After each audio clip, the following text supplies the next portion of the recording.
This is Hidden Killers Week in Review. A look back at the most prolific stories of the week. Welcome to the podcast. If you'd like to listen to an ad-free version of this episode and all of our episodes, then search True Crime Today Premium Plus on Apple Podcasts and press subscribe. That's our premium channel where all of our ad-free and advanced episodes live, all in one place. True Crime Today Premium Plus. Search it on Apple Podcasts and press subscribe. Even try it for 3 days free. The evidence is gone, but the nightmare continues. Welcome to Hidden Killers with Tony Brueski, featuring former prosecutor and defense attorney Eric Faddis.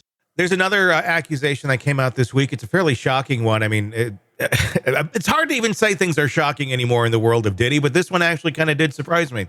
The allegation essentially going, and I'm just kind of talking here, that Diddy assaulted a woman who essentially questioned his involvement in the murder of Tupac. The gist of the story is she was on a FaceTime call. Her friend was on a FaceTime call with Diddy. He was bragging, I'm friends with Diddy, blah, blah, blah, blah, blah. She says something, I don't want to talk to him. I think he has something to do with Tupac. Then shortly after that, they did come face to face, and she claims that she was drugged and then was assaulted by Diddy for those comments, basically as retribution for making those sort of comments. Interesting, if true, very disturbing. And let's, for a moment, obviously it's just an accusation right now, but let's, just for the sake of conversation, assume it's true. What does that tell us about his involvement with Tupac? I mean, what does that mean if he's violently raping someone for talking about his involvement with it, or assuming or alleging that he was involved in it? Totally. I mean, think about it. Like, if someone accused me of trying to assassinate President Trump, and I knew I didn't do that, I wouldn't go and try to retaliate against that person. There's no merit to what they're saying. There's no evidence that they could get me on because I know I didn't do it. Whereas if a person thinks that some sort of accusation might have some weight, then they would be more motivated to try to silence that person. And that's at least consistent with the concerns the judge had with not granting Diddy bond due to potential witness intimidation and victim intimidation. Yeah, I mean, I've heard a lot of things in these cases. I haven't heard of that as being used as an intimidation factor, raping someone to keep them silent. I mean, I guess. I mean, I'm not surprised. It sounds horrible. I guess it could be a way of doing that. It's just so vile, I guess, and even darker than I think the stuff we've already heard about Diddy. Yeah, it almost reeks of like warfare tactics. Like you think of like invaders and some battle going on, and to enhance intimidation, they engage in this kind of behavior. Yeah. But this is just like a domestic person here in the States, and so certainly shocking if true. And I'm not even sure what I don't know. I mean, I'm not saying I doubt the victim. I don't know. I just don't know right now. But I think it's fair to question all of these things. Why would he do this to just some random woman who thinks that he might be involved? There's millions of people in this country who think he was involved. It's not going to move the needle. Her thinking that he's involved doesn't affect anything. It's not like her opinion is going to go start a prosecution against him for the murder of Tupac. That's why I don't know. There just doesn't seem to be a lot of reason why he would put himself into that situation.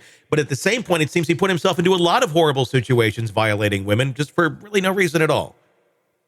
Yeah, totally. I mean, just speculating, but is it like, if it did happen, would it be an ego thing? Would it be an I'm untouchable thing? Would it be like, hey, if you speak against me and I will come harm you with my, band of goons, and I don't care if you know about it, and I don't care, about nations because I'm Diddy. That's at least one possible explanation, but another one is that it just didn't happen. True. I mean, that could be the case as well. Obviously, it is just an accusation. The only thing that can come to my mind when I'm trying to unwrap this from a psychological standpoint is he's so insulated. He's in a world where no one tells him anything he doesn't want to hear. And so having that slip through of a comment on a Zoom call with his friend, maybe that was just so enraging because he never has to face that sort of stuff, that maybe that did set him off in some sort of a way, that this was his retribution. Again, just conjecture, and trying to figure out, why he would be motivated to do something like that over just a random citizen making these claims. Yeah, exactly. I mean, based on the evidence, we know that he has some rage issues. We've seen it. The world has seen it in the Cassie video. So, would I put it past him? No. But is there more investigation that needs to be done to substantiate it? Yes. Yeah, without a doubt.